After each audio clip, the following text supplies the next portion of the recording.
तो जब हमने कल की मूवी देखा था तो हम सब के मन में एक सवाल चल रहा था कि प्रभास को ऐसे करना ही क्यों दिखाया गया, किसी और अवतार में क्यों नहीं दिखाया गया।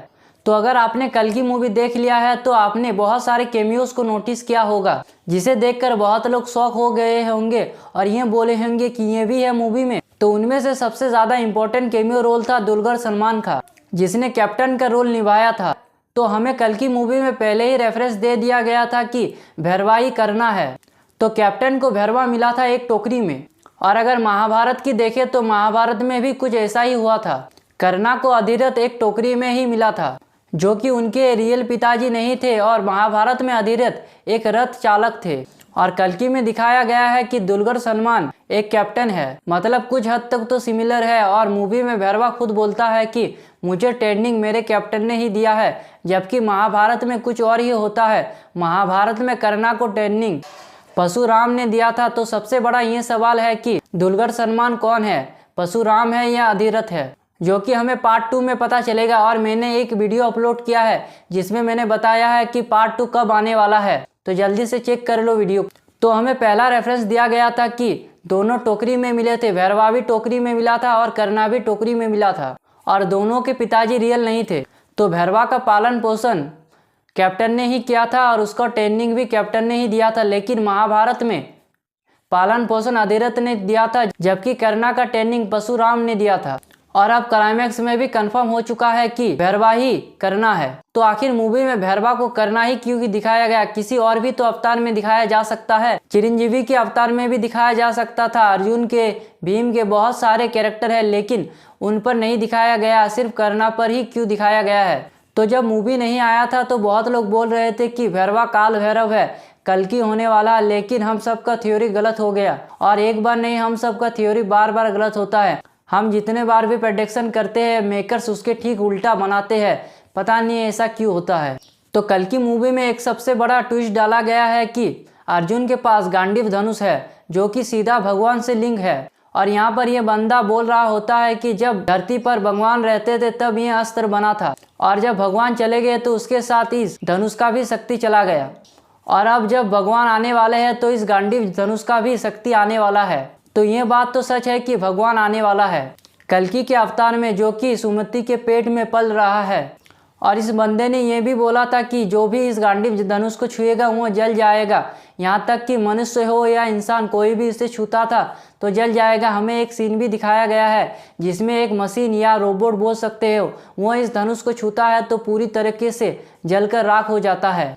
तो जब कृष्णा ने अंत में अपना शरीर त्याग दिया था तो इस धनुष का शक्ति भी उसके साथ चला गया था, और उसके बाद इस धनुष को अर्जुन उठा नहीं पाए, और उसके बाद अर्जुन ने उस धनुष को वहां पर ही छोड़ दिया, और उसके बाद अर्जुन ने इस धनुष को हाथ भी नहीं लगाया। और अब 6000 साल बाद जब कल्कि आने वाला है तो यह संकेत मिलता है और धनुष का भी शक्ति वापस आने लगता है, मतलब भगवान अब आने वाला है। तभी अश्वत्थामा अपना मणि भी धारण कर लेता है, और मेकर्स हमें ये इंडिकेट करना चाहता है कि अब भगवान आने वाले हैं। तो कल की मूवी में सबसे बड़ा प्रॉब्लम ये होता है कि गांडीव धनुष कली के पास होता है, यानी सुप्रीम यास्किन के पास।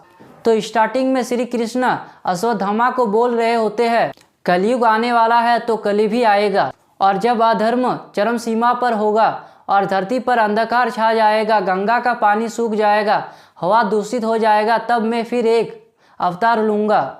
लेकिन उस युग में कली मुझे मारने का पूरा कोशिश करेगा, तो तुम्हें उस गर्भवती महिला का रक्षा करना होगा।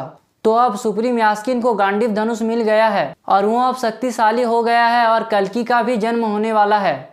और अब अकेला अश्वत्थामा सुमति का रक्षा नहीं कर सकता, क्योंकि महाभारत में गांडीव धनुष से निकला एक तीर जो कि अश्वत्थामा के रथ में लगा था, और रथ का ध्वजा उड़ गया था, और अश्वत्थामा भी दूर जाकर गिरे थे।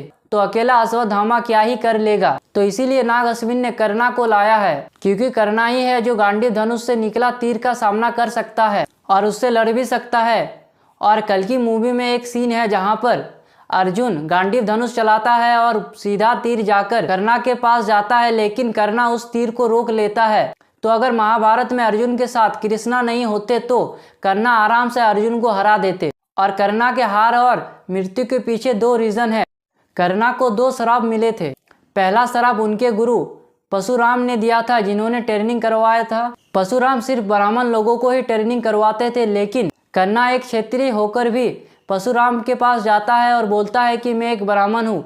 और जब ये बात परशुराम को पता चलता है कि मैंने एक क्षत्रिय को ट्रेनिंग दिया है, तो परशुराम ने ये श्राप दिया था कि महत्वपूर्ण समय में तुम्हारा स्किल तुम सब भूल जाओगे। धनुष कैसे चलाया जाता है, कैसे कुछ जो भी मैंने सिखाया था वो तुम सब भूल जाओगे। इसीलिए जब अर्जुन और कर्ण का युद्ध होता है तो वो सब कुछ भूल जाता है। और दूसरा श्राप उसे भूमि देवी ने दिया था। भूमि देवी ने श्राप दिया था कि जब भी तुम मेन टाइम पर युद्ध करोगे उसी टाइम तुम्हारा रथ का पहिया जमीन में धंस जाएगा और तुम जब पहिया को उठाने की पूरा कोशिश करोगे लेकिन तुम उठा नहीं पाओगे। तो यही दो रीजन है कर्णा का मृत्यु का और हार का भी। नहीं तो कर्णा अर्जुन को हरा देता अगर ये दो श्राप नहीं मिला होता कर्णा को। और जब रथ का पहिया भूमि में धंस जाता है तो कर्णा नीचे उतरता है पहिया को निकालने के लिए, लेकिन उसी टाइम हमला होता है और उसी टाइम उसका मृत्यु भी हो जाता है। और जिस अर्जुन का गांडीव धनुष का सामना कोई देवी देवता नहीं कर पाता था वो सामना कर्णा कर लेता था, वो भी अकेले।